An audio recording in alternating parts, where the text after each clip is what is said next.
Hi guys, I'd like to have a wee chat today about the principles of riding and horsemanship, and this is basically what we base our ethos on. So to understand a little bit about how riding evolved and developed, etc., we need to go, believe it or not, right back to when the horse was first domesticated by man. Now, originally, with the horses that were around in those days were very small and about 12'2", and not necessarily perfect for riding, and they were used primarily as a beast of burden, a pack animal. Their shape was more akin to that of a zebra or ass, so they were a bit more quarters high, and as such they were not obviously suited to riding. You felt a little bit downhill.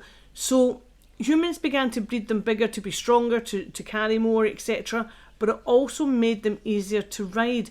Now, we're still not sure how they were actually ridden or what means of control was used, because obviously, if you're finding fossils, etc., it's just bones, there's no soft tissue. But we can have a rough idea if we look at cave paintings that depict riders on horseback. And we can see from these paintings that due to the relatively short backs and slight downward slope towards the shoulders that the ancient horses had, we're pretty sure they were probably first ridden with the rider sitting on the hindquarters rather than astride. So instead of sitting just behind the shoulders, they're actually sitting almost on the quarters of the horse with their legs wrapped round. Now that would be much more comfortable for the rider, but not really for the horse. So we're not really sure for certain when riding behind the shoulder that seat became popular, but we can assume that it was most likely incorporated as we bred the horses to become taller. It would have become apparent very quickly that a horse is not designed to carry weight or anything on their backs, and it would have caused physical pain and damage over time. Now, this may well have caused the length of time a horse could be used for working to be much shorter than it is today. Now, what we do know, we're pretty sure from historical references and friezes and any sculptures that we find, that the use of a saddle or even a blanket was not common practice. And in pictures and friezes we see from ancient Egypt, you actually see any time you see a rider mounted on the horse, they're sitting quite far back, almost on the loins of the horse, and their legs are thrown forwards to counterbalance, to keep them balanced. But in other cultures, you start to see slowly but surely the development of the much more forward position, like our modern style of riding. And you see a lot of this in sculptures from Roman sculptures depicting their cavalry. And even in battle, they still didn't use saddles in those days. It was more of a kind of padded blanket. And of course, we all know the most famous exponent of the ancient equestrian arts, Xenophon, and all his works on how to train a horse, and that still holds up today in our modern society.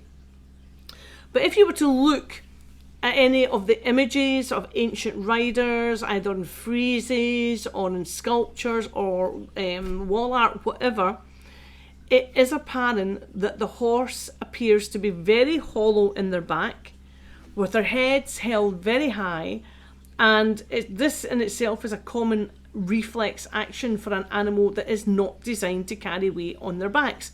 And then instantly when you put a downward pressure on a horse's back, they drop their backs away from the burden.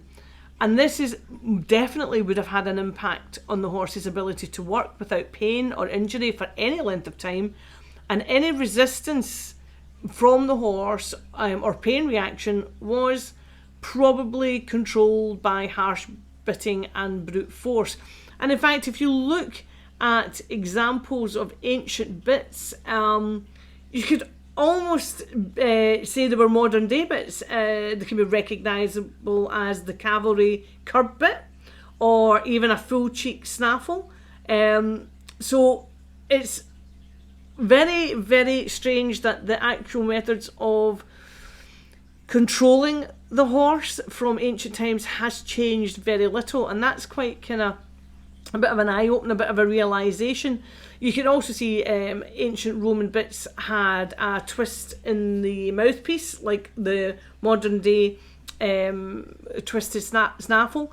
So it's quite I don't want to use the word worrying, but it's quite sobering that things don't seem to have progressed much. But as far as we are aware, in the ancient times, when the use of saddles and pads, the saddles itself seemed to come from Europe. And the Romans had saddles, but they didn't know stirrups. It was like more like, as I said before, a padded blanket that they used for their cavalry, but they didn't use stirrups. And even in battle, because it was mostly a javelin or a spear that the Roman cavalry had. So this again encouraged the rider to sit more forward with their legs. So again, more in a modern day position that we would see or we would ride in. The use of the pad actually gave the rider a more balanced position. So I think this is where people started to realise, we can be more balanced and more in tune and in harmony with a horse if we can stabilise our position and distribute our weight evenly over their backs. It makes it easier for the horse to work, and it makes it easier for the horse, or a longer work time for the horse. The horse will live a bit longer and be usable for a whole lot longer. And again, this starts to develop into what could almost be called the classical seat, because in order to sit properly in a Roman cavalry saddle, you're literally sitting in a classical dressage position with your heels in line with your hips, your shoulders, all in a straight line, sitting just behind the horse's centre of gravity. Now, we're not sure, but we think great ideas come to different humans at different places at the same time. So we think there's maybe been a parallel development of equipment worldwide as the horse was becoming more and more important in warfare and the increased use of mounted archers. Now, if you're firing from horseback with archer, with a bow and arrow, it really helps your accuracy if you have a much more stable platform from which to fire. So again, you've got the ancient pads, but no stirrups. So what we started to see evolving from the steppes in Mongolia, Mongolian region, was a crupper on the back of the pad, which kept it really still. It went round the tail of the horse, and it was also made of horsehair. And Japan actually had a similar equipment with the crupper getting used. But the Japanese may have copied that design from the Mongolian archers, because again, the Japanese did a lot of archery on horseback, and the biggest sort of development in the saddle at this point was I'm even loath to say stirrup, because technically it wasn't a stirrup, it was a loop that you could put your toe in just so that you could stand up to fire accurately. And although the Mongolian pony is very small and very hardy, the rider is sitting very perched with their knees drawn right up and the feet resting in the stirrups. This allowed him to stand up and fire his arrows at speed. And this position is, believe it or not, that he was sitting in on the Mongolian ponies is quite similar to the current jumping position, which I think is very interesting. Now, in Europe, it became increasingly more popular to wear armour on horses, and the horses required, they were more robust, they were stronger, they were heavier, they were bigger boned, and the saddles were high in the front and high in the back, and that allowed the riders to be wedged in place and allowed them bracing for swinging their weapons or using their lance. But the saddles themselves were just little more than wood carved trees, and they were not built for comfort for either the horse or the rider. Then jousting became more and more popular as a sport in Europe, and again the saddle had to develop to accommodate the force of a rider being struck and hopefully keeping him on the back of the horse. But unfortunately, at this stage in history, the art of riding was not focused on developing a partnership with your horse, making life easier for the horse, but just staying on. And this tended towards a seat that leant backwards with the lower leg braced forwards. So not the best position for a horse to carry the weight, and again, it would have had an impact on their working life. But then in those days, most people rarely lived into their 40s or 50s, and horses were pretty much done by their early teens if they made it that far. So that style of riding persisted pretty much throughout the use of the heavy armoured knight, and it wasn't until the use of the heavy knights sort of gave way to the lighter cavalry that the riding style began to change once more. So what we started to see was an increase in the interest in the art of horsemanship and the training of horses, and there was an upsurge at this point in studying classical writers such as Xenophon, and this seemed to bring the rider's position back to its more ancient past and place the rider in such a way that they could sit correctly on the horse. Now, there were several schools of high training, or haute école, that evolved throughout Europe, which promoted the sensitive training and correct riding for horses and turned what had been a necessity into an art form. Now, this included a large part of the horse's education taking place on the ground, and unfortunately in modern times, this is a trait that is sadly overlooked in many schools of training and really needs to be readdressed. And it also referred to the precise riding and balanced position of the human in the partnership, allowing the horse to move freely as possible, as if he were running free. Now, the classical riding position was developed and refined over centuries by a succession of masters in the art, and this position harkens back to the ancient riding as promoted by Xenophon many centuries ago, and focuses on producing a partnership in dance. The aim is to be in perfect harmony with the horse, allowing total freedom of movement and expression without having to compensate for the unbalanced weight of the rider. So what we're looking for is the ultimate aim as a rider. It should be to work in partnership, cause a minimal amount of damage to the horse.